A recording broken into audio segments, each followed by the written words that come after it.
अमीर ननद की गरीब भाभी। रीना एक मध्यम परिवार की लड़की थी, लेकिन उसकी भाभी शिवानी एक बड़े घर की बेटी। शिवानी की शादी अभिषेक से लव मैरिज थी। अरे भाभी, ये कितना अच्छा सूट पहना है आपने। काश ऐसा मैं भी पहन पाती। अरे क्यों नहीं रीना, वैसे भी तुम्हारा और मेरा नाम तो एक ही है, जब मन करे पहन लेना। भाभी, आपको आपके पापा ने कितने अच्छे कपड़े गहने दिए हैं। मैं उनकी इकलौती बेटी जो हूँ। बेटी तो मैं भी इकलौती हूँ, लेकिन क्या करे, पापा है नहीं, पता नहीं कैसे होगी मेरी शादी। तभी वहां शिवानी की सास आ जाती है। अरे क्यों नहीं करेगा भाई तेरी शादी धूमधाम से, आखिर जिम्मेदारी है तो उसकी। और वो दिन भी आ जाता है जब रीना की शादी तय हो जाती है। अभिषेक, क्या हुआ? आप इतने परेशान तो कभी नहीं दिखे, कोई बात है तो बताइए मुझे। अरे शिवानी, वैसे तो शादी का सारा इंतजाम हो गया है, लेकिन गहनों का रेट तो आसमान छू रहा है।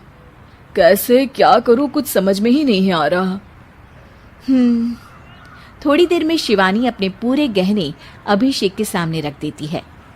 ये लीजिए, गहनों का इंतजाम भी हो गया। अरे नहीं नहीं शिवानी, मैं ये गहने किसी हालत में भी नहीं ले सकता। ये तुम्हारे पिता ने तुम्हें दिया था, और तुम हो कि। तभी वहां सास आ जाती है। अरे तो क्या हुआ, इसकी तो हो गई ना शादी, अब किसे दिखाने हैं इसने गहने। सास गहनों का डिब्बा शिवानी के हाथ से लेकर वहां से चली जाती है। रीना की शादी धूमधाम से होती है और अब वो बड़े घर की बहू बन जाती है। वहीं रीना की शादी के बाद शिवानी और अभिषेक उसकी शादी के कर्जों से डूब जाते हैं। मैं सोच रही हूँ नौकरी करनी शुरू कर दूँ, वैसे भी पढ़ी लिखी हूँ, आपकी थोड़ी मदद भी हो जाएगी। वैसे शिवानी, कुछ दिन कर लो तो अच्छा ही होगा, क्योंकि ज़रूरत भी है। अब शिवानी भी नौकरी करने लगती है और घर खर्चे में अभिषेक का हाथ बटाती है। एक दिन शिवानी, रीना का फोन आया था, कह रही थी कि आने वाले त्योहार में उसके ससुराल जाना है। ठीक है माँ।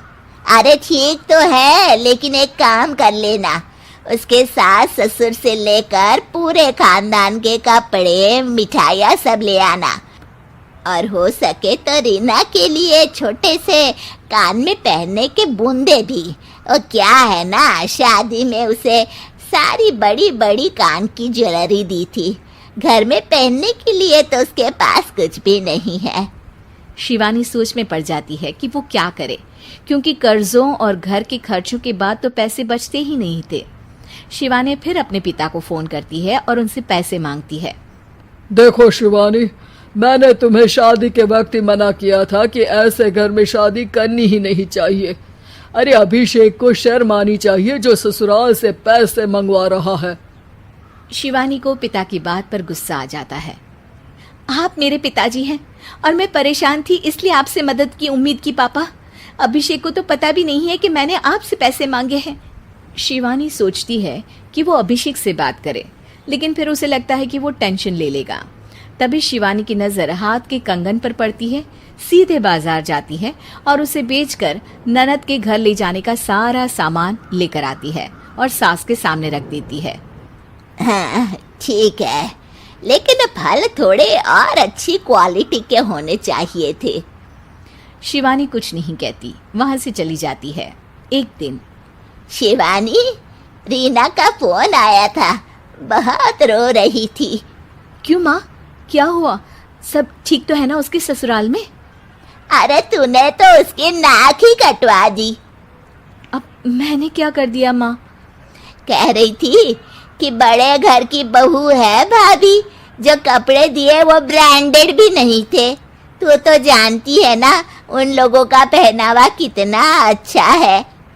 तू तो मेरी बेटी का भला कभी सोचती नहीं। हाय भगवान, अरे बड़े घर की बहू है, इसी बात की जलन है ना तुझे, लेकिन याद रख मेरी बेटी का सोचने के लिए भगवान है, तुम लोग कभी उसका बुरा नहीं कर पाओगे। अब शिवानी के मन में सवाल था कि क्या ईश्वर सिर्फ रीना के साथ है, उसके साथ नहीं। लेकिन उसे सुकून था कि वो अभिषेक के साथ उसकी जिम्मेदारियों को निभाने में बराबरी की हकदार है। शिवानी वहां से चली जाती है। वो सास से कुछ नहीं कहती, क्योंकि अमीर घर की बहू बनकर रीना को भले ही सुकून ना हो, लेकिन गरीब घर की बहू बनकर शिवानी खुश है। क्योंकि खुशी पैसों से नहीं, परिस्थितियों पर निर्भर करती है।